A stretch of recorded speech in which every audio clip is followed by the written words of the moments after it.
ऋषिवर, ये तो दुष्टता की पराकाष्ठा है। आपके साथ इतनी बड़ी धूर्तता करने से पहले उन्होंने तनिक भी नहीं सोचा कि परिणाम क्या होगा। प्रभु, यही तो विडंबना है। ये दुष्ट कुछ नहीं सोचते, उनकी चालाकियां उनके ही गले का फंदा बन जाती हैं। किंतु ये तो अनुचित ही नहीं, महापाप है कि आपके शिष्यों ने आपके एक शिष्य की हत्या करके उसे जलाकर उसकी राख आपको पिला दी। हाँ प्रभु, ये तो हमारी कल्पना से भी परे था कि ये असुर ऐसा अनर्थ भी कर बैठेंगे। जिन असुरों के लिए हमने संपूर्ण जगत की शत्रुता मोल ली, सबके बैरी बने, वे ही असुर हमारे साथ ऐसा करेंगे। ये केवल हमारा ही नहीं प्रभु, अपितु गुरु शिष्य परंपरा का भी अपमान था। ऋषिवर, असुर क्या जाने गुरु शिष्य परंपरा। वे तो अपनी आसुरी प्रवृत्ति के अनुसार कार्य कर रहे थे। सत्य है प्रभु, दिखावा तो ऐसे कर रहे थे जैसे हमसे अधिक दुख उन्हें है। हमसे अधिक चिंता में वो दिखाई पड़ रहे थे कच्छ के लुप्त हो जाने पर। गुरुदेव, आप चिंतित ना हो, इस दुख में हम सभी आपके साथ हैं। हम धरती आकाश एक कर देंगे कच्छ को ढूंढने के लिए। किंतु असुरराज कालमणि, ऐसे कच्छ कहीं नहीं जाता। यदि इस बार... कैसी बातें कर रहे हैं आप गुरुदेव? हम पुनः ऐसी भूल करके आपको खोना नहीं चाहते, और फिर हम अपनी असुर जाति पर ऐसा कलंक कभी नहीं लगने देंगे कि असुरों ने एक शिक्षा ग्रहण करने वाले विद्यार्थी की हत्या कर दी।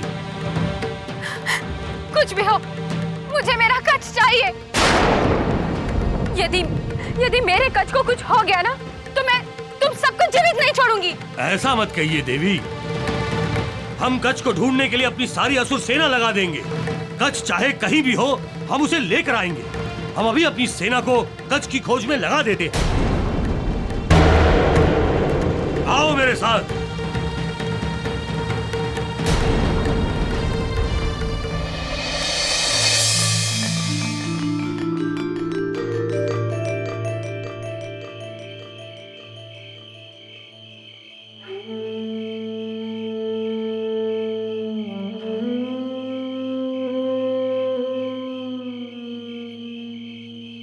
ऐसा पहले तो कभी नहीं हुआ कि वो इतनी रात तक बाहर रहे हो। कहाँ गए होंगे कच्छ? कहीं ऐसा तो नहीं कि वो देवलोक वापस चले गए हो? नहीं नहीं, ऐसा नहीं हो सकता।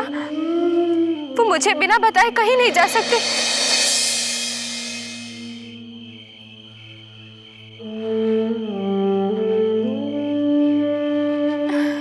पिताजी, इतनी रात हो गई है, कच्छ अभी तक नहीं आए। आप तो इन असुरों की बातों पर विश्वास करके बैठे, परंतु मुझे इनकी बातों पर बिल्कुल भरोसा नहीं। पुत्री, तुम तो व्यर्थ ही अधिक चिंता करने लगती हो। अरे अब तो सब कुछ ठीक चल रहा है। असुरों में और कच्छ में मैत्री स्थापित हो गई है। देवयानी, हमें पूर्ण आशा है कि असुर राज कालमणि कच्छ को अवश्य ढूंढ लेगा। लो। कहाँ है कच्छ? बोलो, बोलो ना। क्या हुआ असुरराज? कच्छ तुम्हारे साथ क्यों नहीं है? क्षमा करें गुरुदेव, हमने जंगल का कोना कोना छान मारा, नदियां खाई तक देख डाली, किंतु सब व्यर्थ रहा।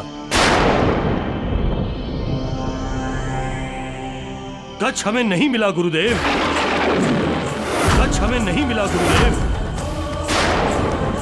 किंतु ये कैसे संभव है? ऐसे कच्छ कहीं नहीं जाता। देवी, आप दुखी ना हो।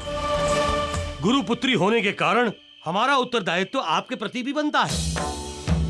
हम पुनः प्रयास करेंगे कच्छ को ढूंढने का। अभी हमें आज्ञा दे। आज्ञा गुरुदेव।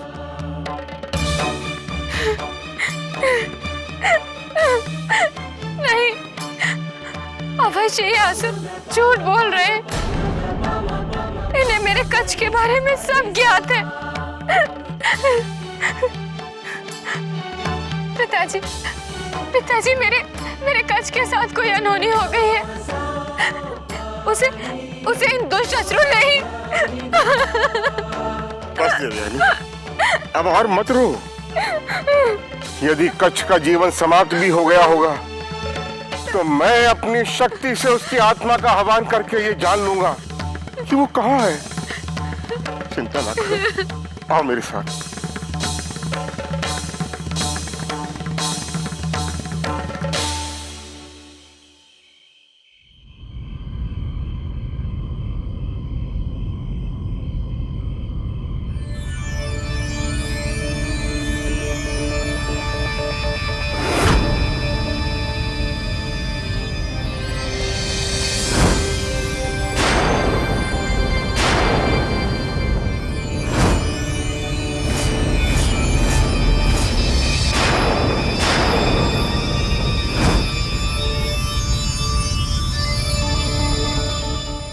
पुत्र कच्छ, तुम इस ब्रह्मांड में जहाँ कहीं भी हो, जिस रूप में भी हो, हमारी पुकार तुम तक अवश्य पहुंच जाएगी।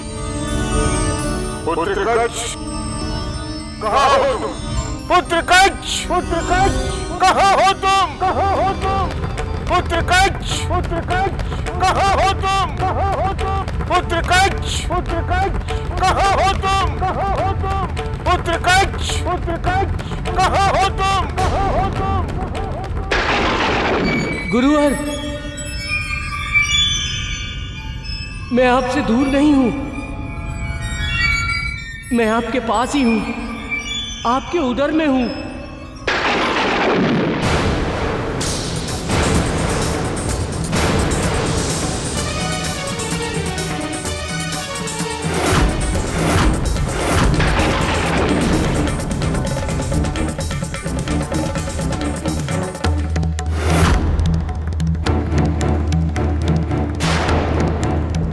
इन असुरों ने मुझे मारकर मेरी राख को पेय में मिलाकर आपको पिला दिया है और अब मैं आपके उदर में हूं।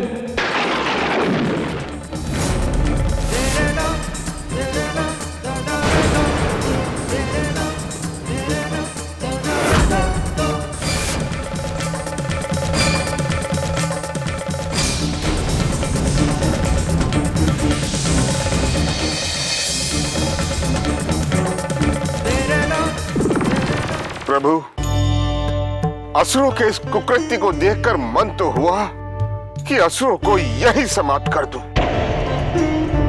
परंतु उस समय देवयानी ये सब सुनकर एक जीवित शव की भांति जड़ हो गई थी। वो मेरी एकमात्र पुत्री थी प्रभु। मैं उसे संभालता या असुरों को दंड देता, लेकिन उसी समय मैंने प्रण लिया कि मैं कच्छ को जीवित करूंगा। उसी समय मैंने प्रण लिया मैं कच्छ को जीवित करूंगा। किंतु ऋषिवर, ये तो असंभव था। कच्छ आपके उदर में था और कच्छ का आपके उदर से बाहर आने का अर्थ था आपकी मृत्यु, और कच्छ का आपके उदर से बाहर आने का अर्थ था आपकी मृत्यु, और आपके सिवा कोई और संजीवनी विद्या नहीं जानता था। इसीलिए आपके मृत शरीर को कोई पुनः जीवित नहीं कर सकता था। मैं भी दुविधा में था प्रभु। एक ओर तो मेरा जीवन था और दूसरी ओर मेरे प्रिय शिष्य के प्रति हुआ अन्याय। एक ओर असुर गुरु का किसी को संजीवनी विद्या न देने का प्रण था, तो दूसरी ओर एक पिता का पुत्री के प्रति मोह। परंतु अंत में प्रभु, एक गुरु के सामने पिता जीत गया और इसलिए मैंने उसे संजीवनी विद्या देने का निश्चय कर लिया।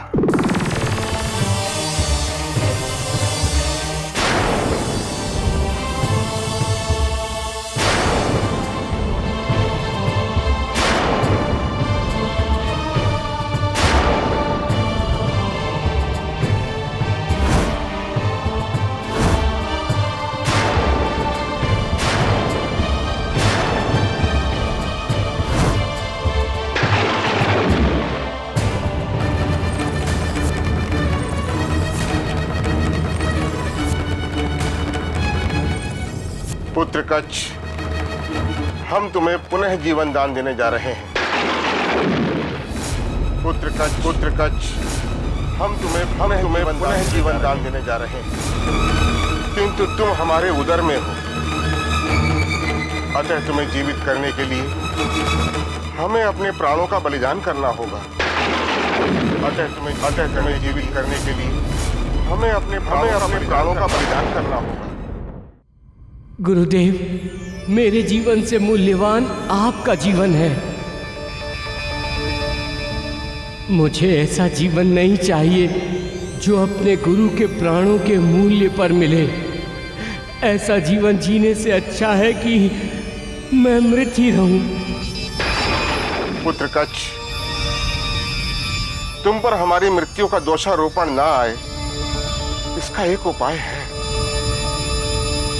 मैं तुम्हें मृत संजीवनी विद्या दूंगा, जिसका प्रयोग करके तुम हमारा उदर फाड़कर बाहर आ जाओगे और फिर उसी संजीवनी विद्या का प्रयोग करके हमें पुनः जीवित कर दोगे। नहीं गुरुदेव, ऐसा मत कीजिए। यदि मुझसे कुछ भूल हो गई तो बड़ा अनर्थ हो जाएगा। नहीं पुत्र, तुमसे कोई भूल नहीं होगी। मुझे तुम्हारी योग्यता पर पूर्ण विश्वास है और फिर तुम्हें संजीवनी विद्या का ज्ञान भी तो हो जाएगा। मुझे नहीं चाहिए ऐसी विद्या गुरुदेव, जिसके लिए मेरे गुरु को अपने प्राणों का त्याग करना पड़े। ऐसा नहीं होगा कच्छ, ऐसा नहीं होगा। तुम हमें संजीवनी विद्या से पुनः जीवित कर दोगे, फिर सब ठीक हो जाएगा। पुत्र कच्छ, अब मैं तुम्हें संजीवनी विद्या का सार देने जा रहा हूं। बस तुम ध्यानपूर्वक उसे ग्रहण करो। पुत्र कच्छ, अब मैं तुम्हें संजीवनी विद्या का सार देने जा रहा हूं।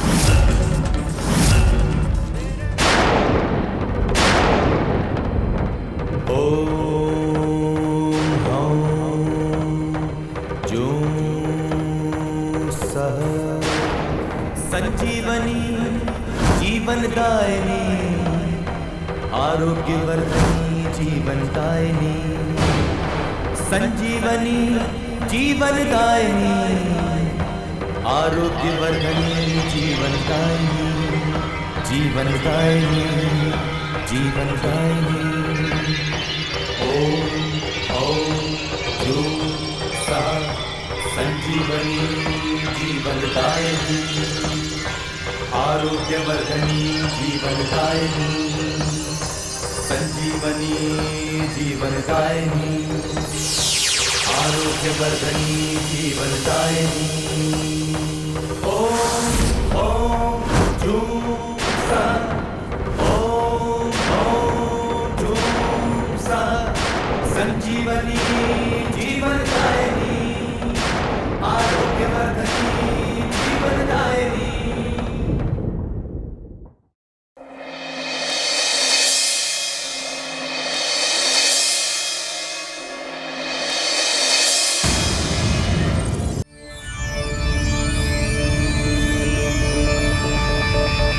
पुत्र कच्छ,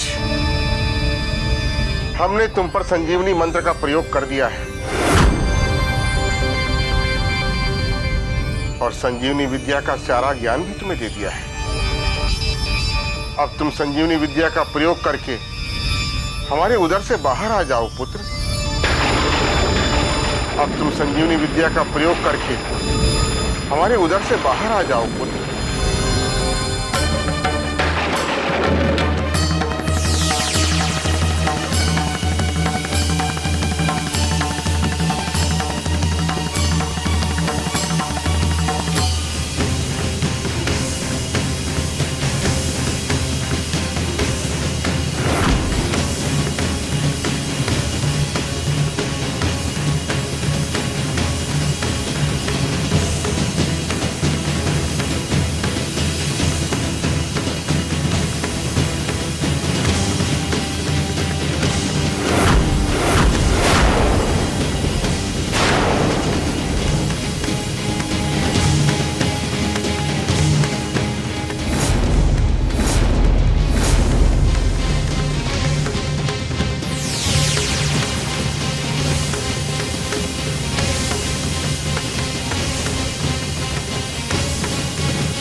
वो कोई अपने सगे पुत्र के लिए भी नहीं कर सकता। हे पिता, हे गुरुदेव, आपको कोटि कोटि प्रणाम। हे पिता, हे गुरुदेव, आपको कोटि कोटि प्रणाम।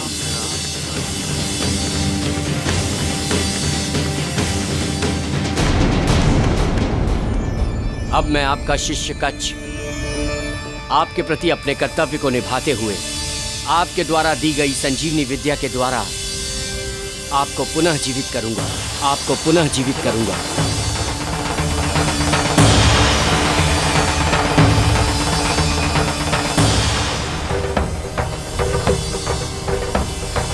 ॐ हौं जूं सः संजीवनी जीवनदायिनी आरोग्यवर्धनी जीवनदायिनी संजीवनी जीवनदायिनी आरोग्यवर्धनी जीवनदायिनी जीवनदायिनी जीवनदायिनी। प्रभु, तब कच्छ ने संजीवनी विद्या का प्रयोग करके हमें पुनः जीवित कर दिया। वो जिस उद्देश्य को लेकर हमारे आश्रम में आया था, उसका वो उद्देश्य पूरा हो चुका था। असुरों ने संजीवनी विद्या को कच्छ को प्राप्त होने से रोकने के लिए इतना कुछ किया, और वही संजीवनी विद्या असुरों के कुकृत्य के कारण हमें कच्छ को देनी पड़ी। भाग्य के खेल बड़े ही विचित्र होते हैं ऋषिवर। उसके भाग्य में संजीवनी विद्या को पाना लिखा था, और आपको संजीवनी विद्या कच्छ को देनी ही पड़ी। सत्य कहते हैं प्रभु, नियति द्वारा सब कुछ पूर्व निर्धारित होता है। किंतु अब एक और विडंबना सामने खड़ी हो गई थी। कच्छ अब हमारा शिष्य नहीं, पुत्र बन चुका था, क्योंकि उसका पुनर्जन्म हमारे उदर से हुआ था, और हम दोनों ने ये बात मान भी ली थी। कच्छ ने भी हमें पिता का पूरा सम्मान दिया। किंतु इससे तो देवयानी का स्वप्न चूर चूर हो गया होगा। उसके लिए तो विकट स्थिति उत्पन्न हो गई होगी। यही तो वो विडंबना थी प्रभु। देवयानी अब कच्छ की बहन बन चुकी थी। देवयानी अब कच्छ की बहन बन चुकी थी, और इस संबंध को स्वीकार करना देवयानी के लिए असंभव था। कच्छ भी संबंधों की मर्यादा में ऐसा बंध चुका था कि वो कुछ नहीं कर सकता था।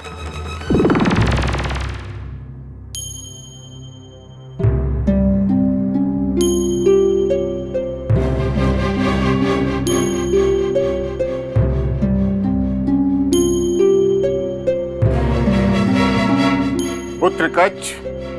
जी गुरुदेव। यहाँ आओ वत्स। जी।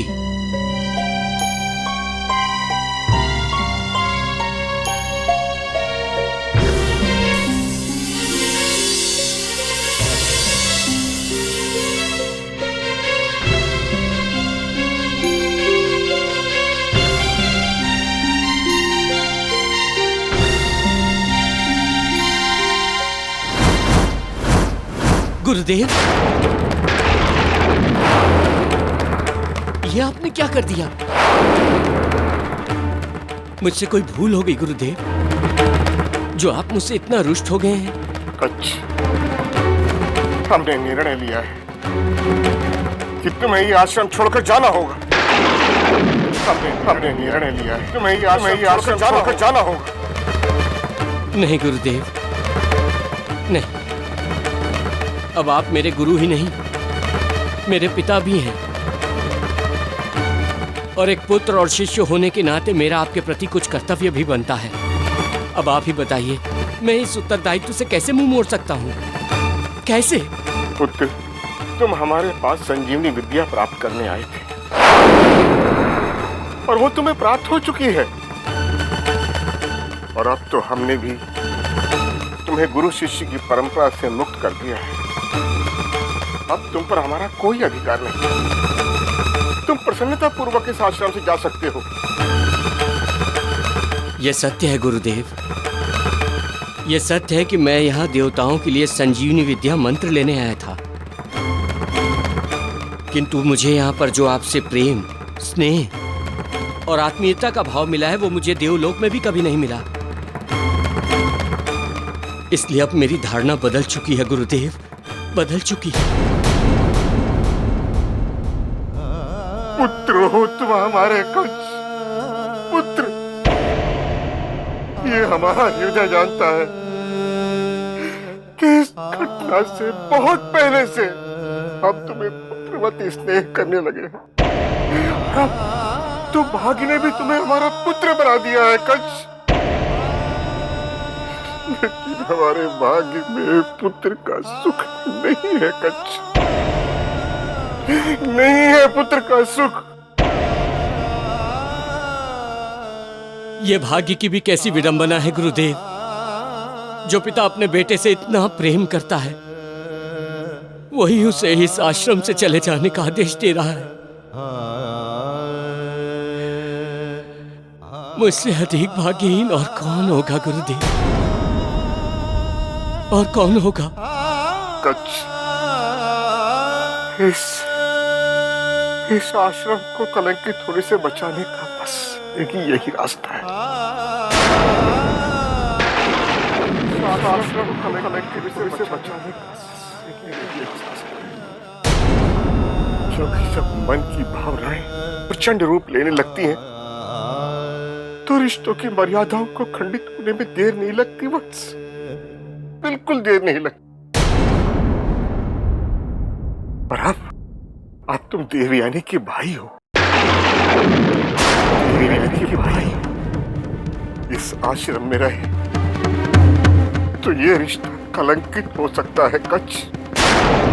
इस आश्रम में रहे तो ये रिश्ता कलंक हो सकता है कंस।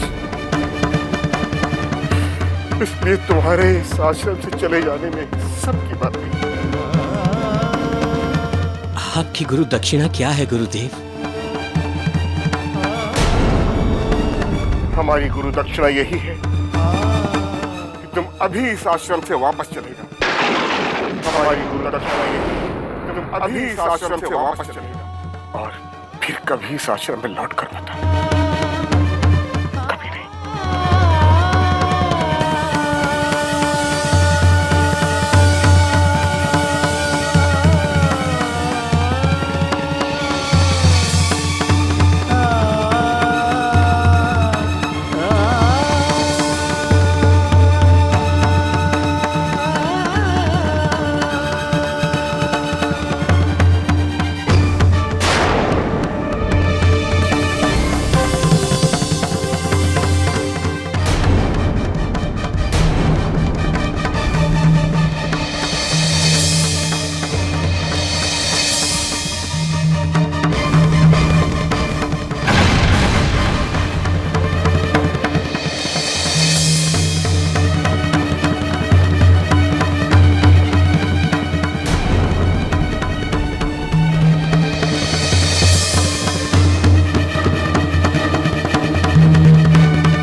देवयानी,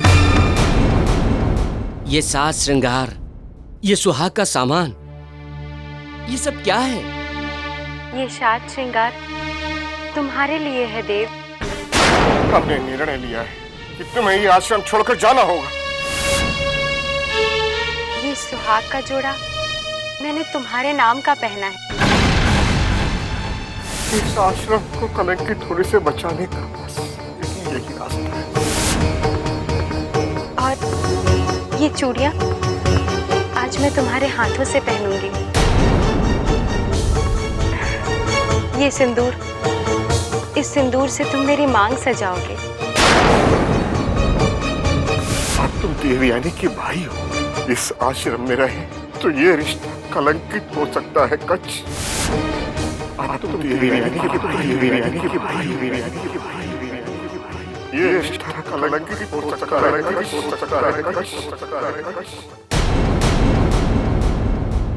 नहीं देवयानी, अब ये संभव नहीं है। गुरुदेव के उदर से जन्म लेने के पश्चात हम दोनों एक ही पिता की संतान हो गए हैं। गुरुदेव के उदर से जन्म लेने के पश्चात हम दोनों एक ही पिता की संतान हो गए हैं। भाई बहन हो गए हैं हम दोनों, भाई बहन हो गए हैं हम दोनों। गुरुदेव के उदर से जन्म लेने के पश्चात हम दोनों एक ही पिता की संतान हो गए हैं। नहीं, ऐसा नहीं हो सकता। पिताजी ने तुम्हें पुनः जीवित केवल मेरे लिए किया है। मानता हूं मुझे पुनः ये जीवन केवल तुम्हारे ही कारण मिला है, किंतु हमारा ये मिलन मर्यादाओं के विरुद्ध होगा। कलंकित हो जाएंगे हम, तुम, यह आश्रम, हमारे गुरुदेव, हमारे पिता। नहीं, मत कहो उन्हें पिता। वो तुम्हारे नहीं, मेरे पिता है, केवल मेरे पिता। हमारा मिलन होगा, अवश्य होगा देव। हमने तुम्हें इसलिए जीवन दान नहीं दिलाया कि तुम हमें छोड़कर चले जाओ। देवयानी, यदि तुम चाहो तो मेरा जीवन वापस ले सकती हो, किंतु मेरे कारण मेरे गुरुदेव के माथे पे कलंक का टीका लग जाए, ये मैं कभी होने नहीं दूंगा, कभी नहीं। किंतु मेरे कारण मेरे गुरुदेव के माथे पे कलंक का टीका लग जाए, ये मैं कभी होने नहीं दूंगा। बड़े आदर्श की बात कर रहे हो कर? तब कहा था तुम्हारा ये आदर्श, जब मैंने तुम्हें अपने जीवन साथी के रूप में देखा, जब मैंने अपनी हर सांस पे तुम्हारा नाम लिख दिया था। तब परिस्थितियां दूसरी थी देवयानी। अब इस प्रेम का रूप बदल चुका है, अब इस प्रेम का रूप बदल चुका है। हमारा संबंध बदल चुका है, हमारा संबंध बदल चुका है। नहीं गज, नहीं, मुझे छोड़कर मत जाओ। मैं तुम्हारे बिना जी नहीं सकूंगी। मत जाओ गज। बस देवयानी, बस, बहुत हो चुका। एक बात तुम अच्छी तरह समझ लो, मैं इस आश्रम में केवल संजीवनी विद्या सीखने आया था। मैं इस आश्रम में केवल संजीवनी विद्या सीखने आया था, जो मैं प्राप्त कर चुका हूँ, जो मैं प्राप्त कर चुका हूँ। अब मेरा इस आश्रम में और रुकने का कोई अर्थ नहीं बनता। अब मेरा इस आश्रम में और रुकने का कोई अर्थ नहीं बनता, कोई अर्थ नहीं।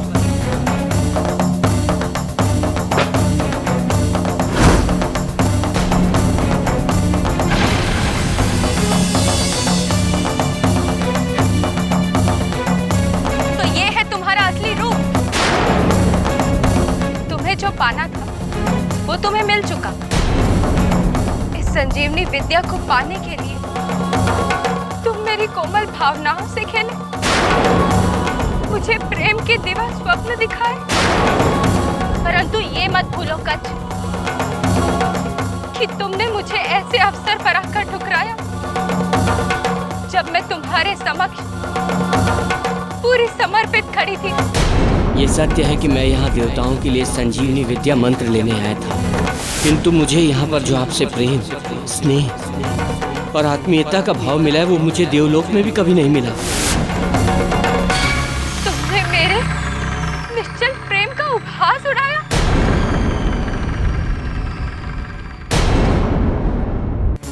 मैं तुम्हें श्राप देती हूँ कर, मैं तुम्हें श्राप देती हूँ कर कि ये संजीवनी विद्या तुम्हारे कभी काम नहीं आएगी, कि ये संजीवनी विद्या तुम्हारे कभी काम नहीं आएगी। तुम इस विद्या को सदा के लिए भूल जाओगे। तुम इस विद्या को सदा के लिए भूल जाओगे। तुम इस विद्या को सदा के लिए भूल जाओगे। इस संजीवनी विद्या के लिए तुमने मुझे विरह की अग्नि में झोंक दिया है, और अब ये मेरा श्राप है कि ये विरह की अग्नि तुम्हारा कभी पीछा नहीं छोड़ेगी। मेरा श्राप कि ये विरह की अग्नि तुम्हारा कभी पीछा नहीं छोड़ेगी। जहाँ जहाँ तुम जाओगे वो क्षेत्र नष्ट हो जाएगा। जहाँ जहाँ जहाँ जहाँ तुम जाओगे वो क्षेत्र नष्ट हो जाएगा। जहाँ तुम्हारे पैर पड़ेंगे वहाँ की धरती झुलस जाएगी। जहाँ तुम्हारे पैर पड़ेंगे वहाँ की धरती झुलस जाएगी। सब कुछ बंजर हो जाएगा। सब कुछ बंजर हो जाएगा। ये मेरा श्राप है। मेरा श्राप है कच्छ। ये मेरा श्राप है कच्छ। ये मेरा श्राप है कच्छ। प्रभु, उस एक क्षण में मेरा सिखाया हुआ और कच्छ का सीखा हुआ सब समाप्त हो गया। किंतु ऋषिवर, क्या देवयानी भी तपोबल से संपन्न थी जो वो किसी को श्राप दे सके? हाँ प्रभु, वो मेरी पुत्री थी। हमने उसे भी सिद्ध तपस्विनी बना दिया था, जिससे आवश्यकता पड़ने पर वो स्वयं की रक्षा कर सके। प्रभु, इसीलिए देवयानी के पास श्राप देने की शक्ति थी। एक पुत्र जो भाग्य से कच्छ के रूप में मिला, वो भी भावना की ज्वार में बह गया। देवयानी आठों पहर अपने आप को कुटिया में बंद रखती। कच्छ भी ऐसा गया कि वापस लौट कर नहीं आया। किंतु वो गया कहाँ? देव गुरु बृहस्पति जी के पास भी नहीं पहुंचा।